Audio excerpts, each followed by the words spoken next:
Hey guys, today we're going over women in agriculture and gender inequality in general. This is an important, really important section of the class because women are focused on a lot in the course and exam description for AP Human Geography. So I think there's a fair chance that a question on gender inequality or women's in particular could come up in the AP exam questions. So I wanna have under our belt a nice thing yet. Duke, they have not sent out the AP ID yet. No, I don't think they have. I can get it to you if you really want to check out the demo.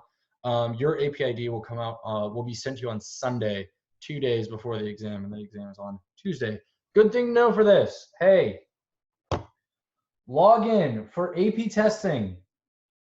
You need to do this at 2:30 on Tuesday, 5/12. All right. The AP exam actually begins at 3 p.m. Why are we getting you in 30 minutes early? Because potentially this login process might not be easy and carefree and painless. So I want everyone to try and get in at 2:30 when they officially open. Just try and log in then. All right. But as far as what we're doing today, we're just going to be going through let's see here, the presentation we did before on women in agriculture, and then we're just going to touch on some other aspects of gender inequality and things like that, just so you guys kind of have them, right? So I'm going to share screen. There we go. All right. So women in agriculture. This is on page 50 of your ISN. I would advise you to have your ISN out while we do these videos and stuff because you can look over your own notes before we get stuff, right? Oh, excuse me. Huh.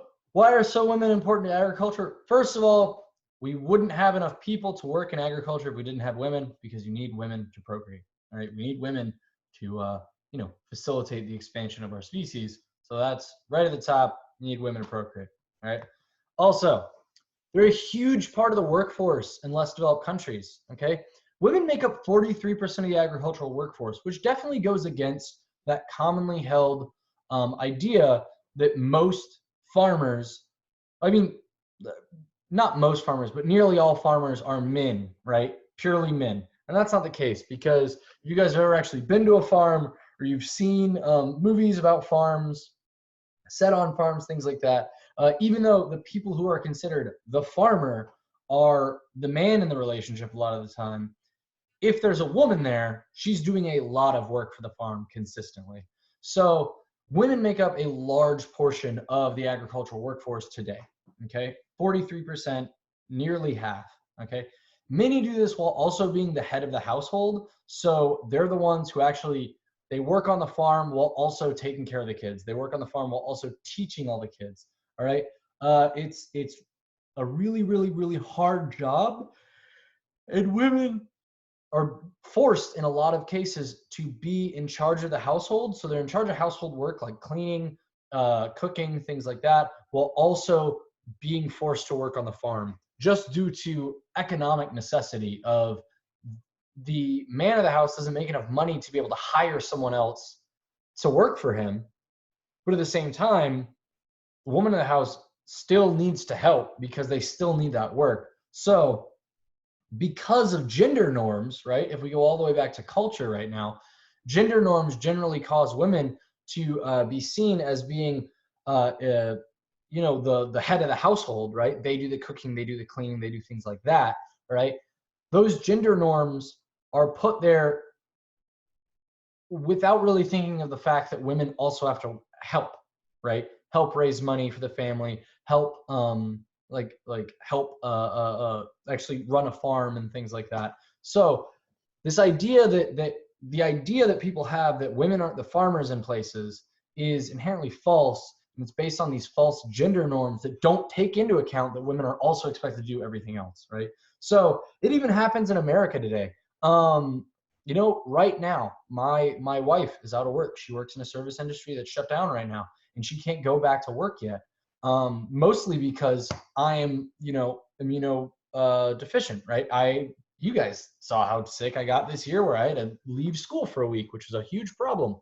But we're really worried about me getting sick. So she's not working right now, which means that, yeah, she's at home and she's looking after our daughter and she's in charge of cleaning and everything. But there's also this idea that because she's the woman, she should be doing that anyways. And that's inherently false. That's a gender norm that is based on kind of sexist ideas, right?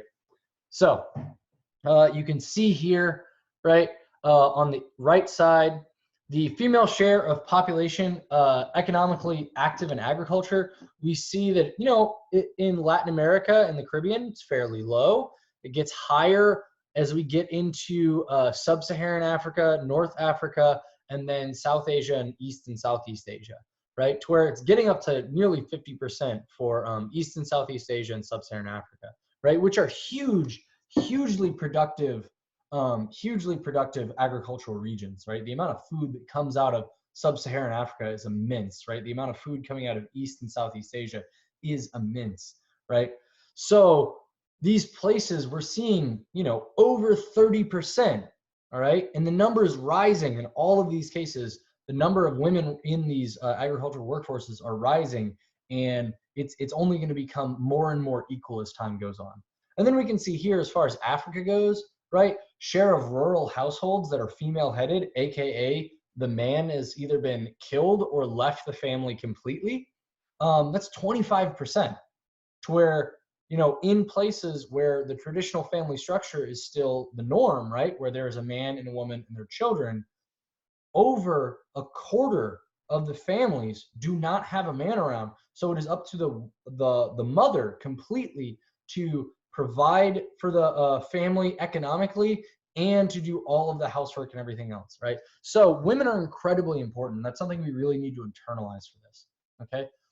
Women, even though they're doing a lot of the work, they do not receive the same economic benefits for their work, right? Women in agriculture often have to supplement their income because women in agriculture, if we go back, right, 25% of them are doing all of the work themselves.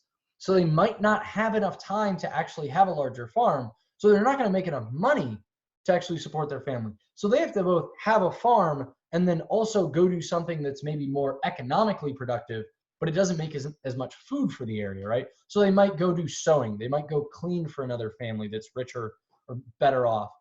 They can, go be a maid for someone, go be a cook for someone some days of the week, things like that. Women are much more often having to engage in that. So they have a side hustle. They have their main job, which is farming, and they're looking after any kids they have. All right. So due to the duties covered in the last slide, they're not able to work off the farm, all right, as much. So this reduces their ability to earn as much money as men. So even that stuff that I just said, a lot of women can't work off the farm in the area around them even because they still have to do all of the housework. They still have to look after the children 24/7, right? To where so some women don't even have the ability to go do those higher income things. So maybe what they have to do is they have to work their agriculture job, be a mother full time, while also maybe making like baskets or turning gourds into canisters for water, things like that. So they're going to be making less money than men overall. All right.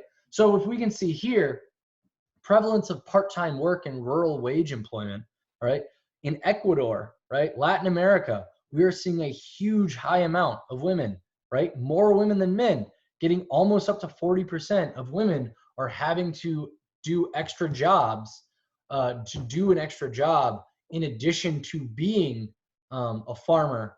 So they're really stretched thin, okay? And then rural wage employment by rural wage employment, adult population by gender, right? We see here, even though women are having to do in general, in most of these places, 60% of these places, they're having to engage in part-time work more often, all right?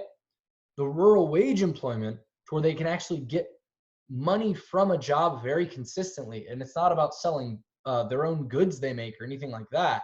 It's actually, hey, I go and work at a store and I make money. Hey, I go work for the power company to set up power lines and I make money. Things like that, right? Rural wage employment, it is vastly easier for a man to be employed in that than a woman, okay?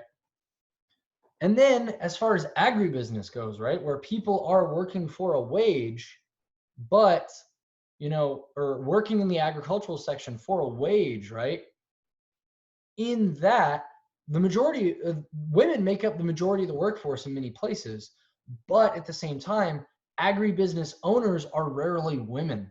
Okay, so agribusiness in general, in these less developed countries, the labor is being done by women, with the wealth and the profits going to men.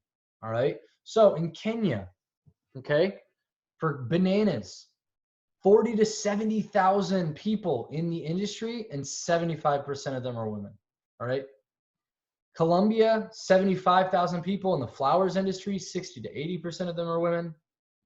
And then in Mexico, for vegetables, nearly 1 million people in the industry, 90% of them are women. So we can see there's definitely a gender gap happening, to where women are having to work in a business that generally doesn't pay very well. Agribusiness doesn't really pay workers well. All right. There's a reason that we have so many people coming from other countries to America to work in agribusiness, to go and pick fruits and vegetables and things like that. Right. So doesn't pay that well, and the vast majority of the workers are women. So the profits from this business, because remember, this business is still very profitable, is usually going to men who work on the company side. All right. Most women do not own their own farms, right? So most farms in LDC are owned by men, owned by men, even though a large portion of the work is done by women. Women-owned farms are often smaller. We kind of touched on that, because one, they don't have the money to buy them. It's more difficult for them to get money from banks to buy larger farms, and they don't necessarily have the manpower to even work a larger farm if they want to, because of the fact that a lot of women in many LDCs are working farms by themselves. So this leads to women-owned farms usually producing less and making less money. All right. So the share of male and female agricultural holders you see here, yellow is women in this case. All right. It nearly gets up to 20% in Latin America and the Caribbean, but that's still vastly lower than the male owned, which is over 80%. And then if you get down to North Africa and Oceania, that's dipping well below 10%, to where the vast majority is going to be owned by men. All right. And then if we look at, as far as rural household assets, right, the average farm size, how big their farms are, we can go down here, and in every case, women own smaller farms than men, right across the border, from Central Asia and the Middle East to Southeast Asia to Latin America, right? It is always women who are owning the smaller farms, therefore making less money, therefore being able to save less money, therefore they have to work harder and longer to even be able to increase their economic output by buying a larger farm. Right? It's all this connected bit. Right? And then the work isn't equal. And when we get down to this, right, you see, well, okay, but people do different jobs on a farm. That's normal. But then you see that the vast majority of the really difficult, labor-intensive work ends up going to women, even though there's that traditional gendered thinking that, oh, women are weaker, women have less stamina, all these things, right? So women have to do a large portion of the work. This stops them from furthering their education. If they put more work into working on the farm, they have less time for getting an education, which reduces the amount of jobs they can get that would up their economic potential. Right? Children are pulled from school to work as well. Usually girls are pulled from school because they have to do the quote unquote women's work. All right. This causes a less educated population overall, specifically more against women as well. So that lowered education level affects women more than men, right? Which leads to a diminished economic future. So if we see here, right, 75% of the crops grown in sub-Saharan Africa are on smallholder farms, so like basically family-owned farms. 75% of those farms are completely weeded by hand. 50 to 70% of labor time, so the actual amount of time you need to work the entire year, is purely spent hand weeding. But then that 50 to 70% of that time, 90% of it is being done by women. So if we look at this, even if it's just 50, it's a perfect split. 90%, so 45% of the labor it actually takes to work on a farm is purely being done by women. All right. While other things like planting and everything else that would take up the rest of this time, right, that 50 to 30% of the time is usually split fairly equally between men and women. So that causes women to actually do more of the work on average, right? So 70% of, and then we get to the children, right? 70% of farm children between the ages of 5 and 14 are forced to leave school and work in the agricultural sector at the peak of weeding. So a lot of that right there is happening when kids are being taken from school. So their education suffers because they have to go work on the farm. If you guys didn't know, that idea of taking the kids out to go work on the farm, that's why you still have summer today. It's because kids would be pulled at specific times of the year to help with farm work. So eventually what happened, instead of making it to where, hey, you can't have kids work on your farm, right? You can't just rely on child labor to do your farm work. Instead, you know what? We're only going to make school 10 months out of the year instead of 12. Okay. And then we get to that idea of the diminished economic future. So remember, it takes them a longer amount of time to save up money to expand their farm to make more money off of agriculture. They could definitely get loans and things like that from government agencies, but the vast majority of those don't go to women due to, in part, a large amount of government workers and things in these less developed countries having a very gendered view of agriculture and who should be getting this money to help make them more effective farmers, right? 5%. Female farmers receive only 5% of agricultural extension services. So the help from the government that should be going to people equally, only 5% of it goes to women. All right. And of those people that are actually doing the work to help everyone, right, to get those agricultural extension services, to get those loans to people, to get those tools to people, that fertilizer to people, only 15% of those people working are women. So there's an issue with the hiring. It's not nearly equal, all right? And then that causes a lot of the money to get tied up in those gendered ideas to where men are giving less money to women in their country. So only 10% of total aid for agriculture, forestry, and fishing goes to women, all right? Even though if we go back here, more and more and more of the workers in agriculture are women. More and more and more of women need help in these instances so they could get out of having to do part-time work and things like that. All right.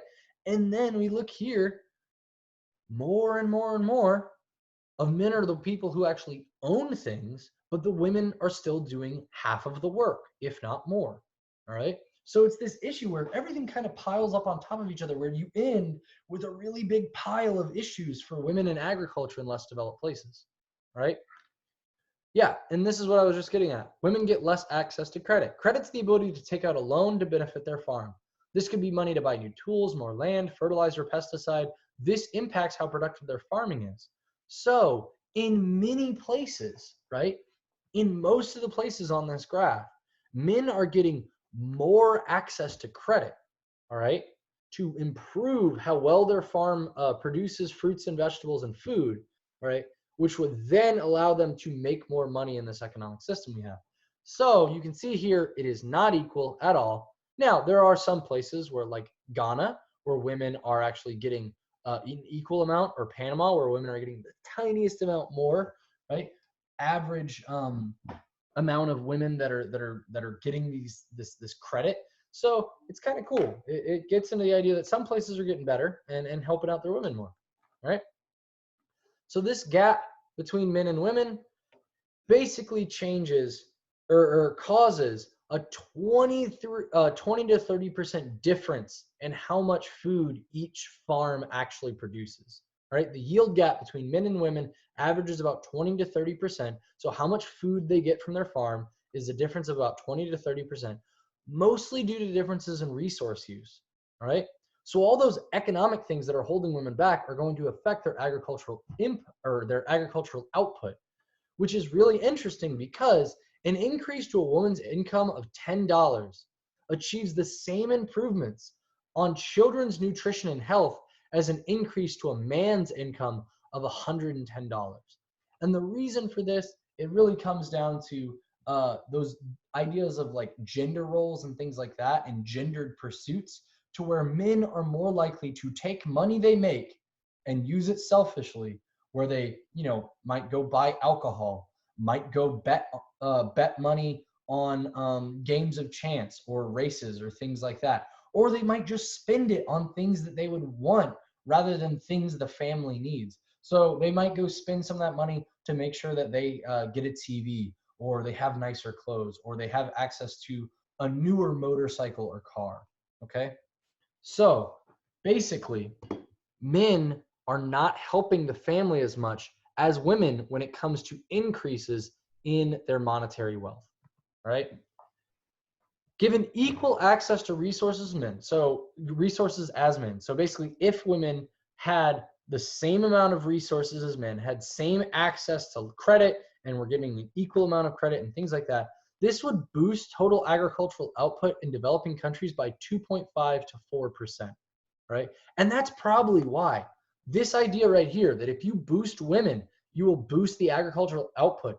A significant portion, 4% of your agricultural output is not a small amount at all. That's a lot. That can help feed a lot of people, help reduce the amount that your country has to buy from other countries, right?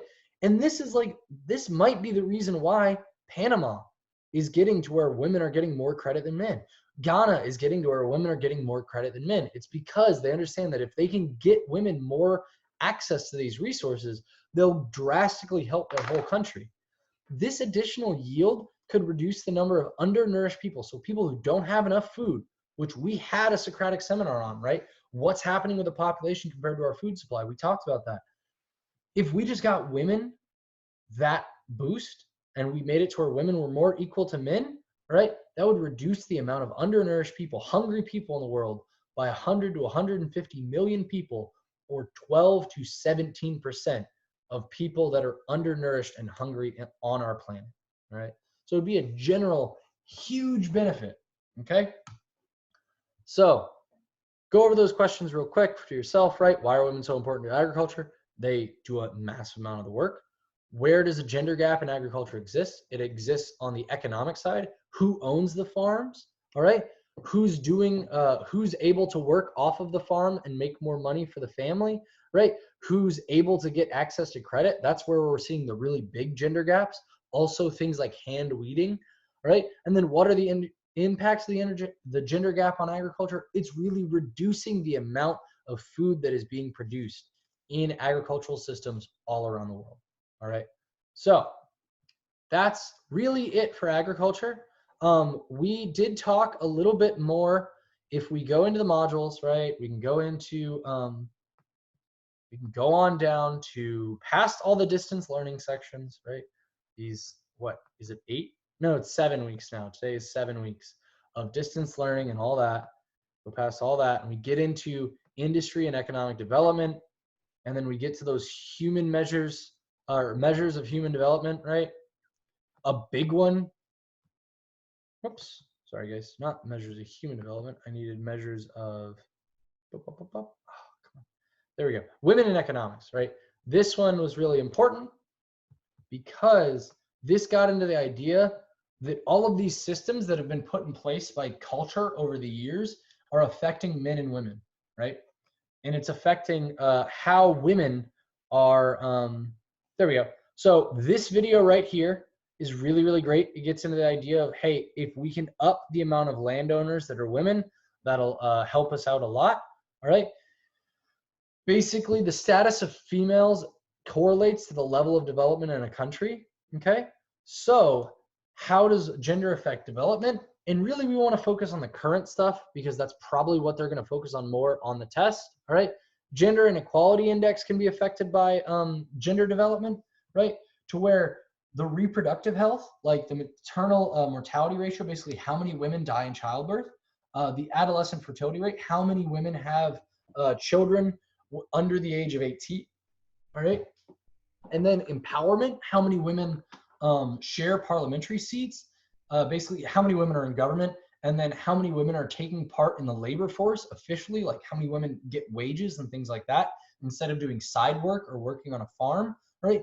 That, all those things contribute to boosting your gender inequality, or boosting your gender inequality index to where you're getting, or sorry, lowering, my apologies, lowering your gender inequality index to where basically the amount of GDP that's lost, right? The amount of human development that's lost each year is smaller because of the difference between men and women, right? We see in Guatemala, everything that they've got going for them, they could get 100% of a boost in their development each year.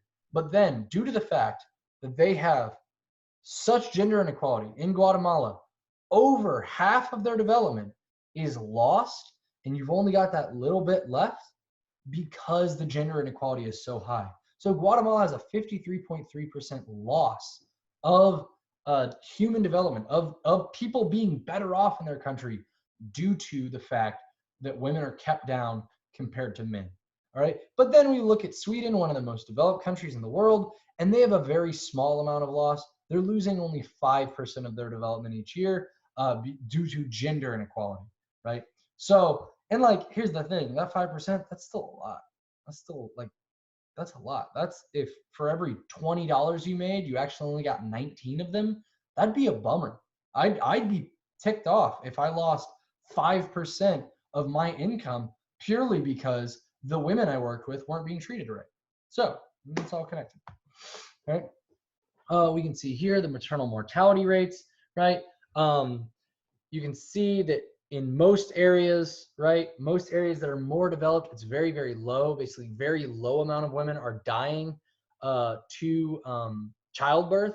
But then you go to the less developed regions of the world, right? Places like Sub-Saharan Africa, Southeast Asia, South Asia, they get higher until you get into the really, really, really devastated parts of the world due to all sorts of reasons, right? Colonialism, constant war, ethnic strife, religious strife, things like that. That's where you get into lots of women dying in childbirth, which is like just really sad. It's a very sad thing, right? And that's that commercial that basically shows that like there's not a fair shake for women in America. We're not really equal yet. Okay. And why is a lower gender inequality index leading to higher development in the first place? Why is it helping people? It leads to smaller family sizes. So women who have better access to education and economic, which lowers your GII, your gender inequality index, all right, they have less children, which leads to a lower dependency ratio. So the people who are making money in the economy and stuff, they have less children to look after. They have less people to look after overall, to where, you know, one person's wage isn't really being split between 4 people. It's one person's wage is maybe being split between 2 people. Okay, that's a good thing for your country. It means that you're more likely to get, you know, you're more likely to get the presents you want at Christmas, and everybody can have a nice bed and things like that, right? It also leads to more economic investment because those people will invest in the economy, right? They'll invest in the economy through the purchases they make, or because they have leftover money, they will invest in the economy in like the stock market, all right? So that helps development for your country. And GNI is higher as well. Women are included in the formal economy and they become major economic assets. You've got 50% of your population. If you don't have 50% of your population engaging in a formal economy, right? That official job where you have taxes from your wages going to the government, right? If you don't have that, your government is basically losing out on all of that gross national income that could be happening. So it doesn't help your economy. It doesn't help your government run, right? So you can see here, the highest equality countries, right? We got Slovenia, Switzerland, Germany, Denmark, Austria, right? Austria is hitting that 5%, just like Sweden was as well. Slovenia is doing the best with basically 1.6%. It's really, really good. But then we can see that areas with the highest amount of gender inequality, right? And affecting their development, to where that's Côte d'Ivoire, which I can never say that right. I'm very sorry. I can never say it right. Afghanistan, Chad, Niger, and Yemen. All of those places have really, really, really rough amounts of gender inequality where women are being pushed down way, way, way, way, way, way, way, way, way too much compared to more developed countries, and it's affecting their development overall. And like we can actually see this this difference across America. It's not like America is a uniform, more developed country. We have a lot of variety in our country, and we have a lot of variety in the development of areas, right? And so you'll see here where more developed areas tend to have higher ages of the first birth of a woman, right? Where in the Northeast, which is very, very developed, women are having their children much, much later, right? In Texas, you can actually zoom in and see that it's basically Houston, Austin, and Dallas have the higher ages of a woman having her first child, right? And then you might see San Antonio down here, okay? But then you get up here, and it's basically areas in Denver and areas of the more populated counties in Colorado are having the later in life births. You see along the coast in California, that's where you have those later in life births. Same with this area. Basically, it's areas of high population that are having people have less or having kids later in their ages, right? But if you get down here to where all these dark purple areas, they're generally the rural areas that have lower levels of development, and women are having kids much, much earlier than the rest of the country, all right? And you can see, like I was saying, there's connections, right? You can basically take one and lay it over the other and really look where you see high areas of human development correlating with later in life births, okay? And then you see gender inequality around the world. Generally, we see lower amounts in Western Europe and those areas that were colonized by Western Europe, like Africa, Canada, or sorry, not Africa, America, Canada, and Mexico, and down here, right, in Australia and New Zealand, those traditionally have better gender inequality. But then you get into areas that got just basically heavily imperialized, and that's this area right here throughout Africa, the Middle East, South Asia, Southeast Asia, and that's where we see worse gender inequality. Okay.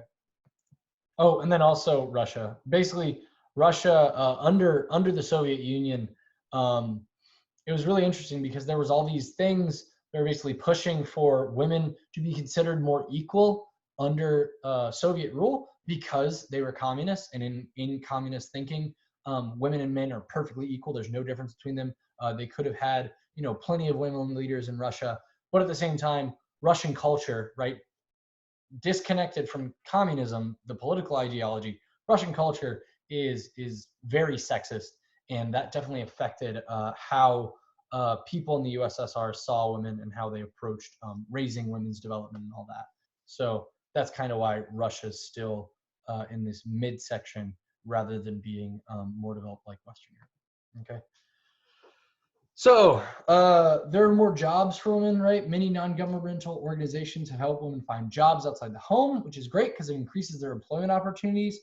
But at the same time, right, it's kind of there's still a wage gap happening. Globally, there still remains a large wage gap between men and women. Basically, men make more than women, even if they're at the exact same salary, or sorry, exact same position, right? It could be two people working in a factory, one's a man, one's a woman. The man will make $20 an hour, while the woman would only make like 15. It's a problem. Okay.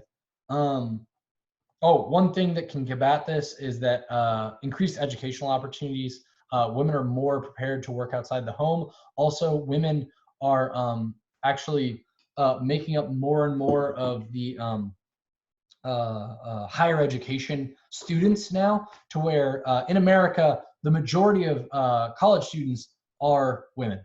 So that means that the majority of the jobs that should be going, the majority of high paying jobs in the future will most likely be going to women, because women are making up more of the educated workforce, right? And then microloans, right? You guys watch this, go watch it again. It's super great. Basically talks about how small loans to start or expand a business to entrepreneurs. If they can go to women, they help women a lot more than they help men a lot of the time. All right, so that's it. I'm going to stop sharing my screen basically, what I wanted to get through with you guys is that that idea of women in agriculture, because you're going to need to know that, but also just women, gender inequality, excuse me, all around the world. I drank a soda earlier. All right, gender inequality all around the world is a problem. Simply, or not simply, it's a very complex problem, but it's really based on a lot of cultures around the world that are kind of sexist. Though many places are getting better over time and becoming less sexist over time. All right. Does anyone have any questions? All right. Let me pause the recording while I'm at it.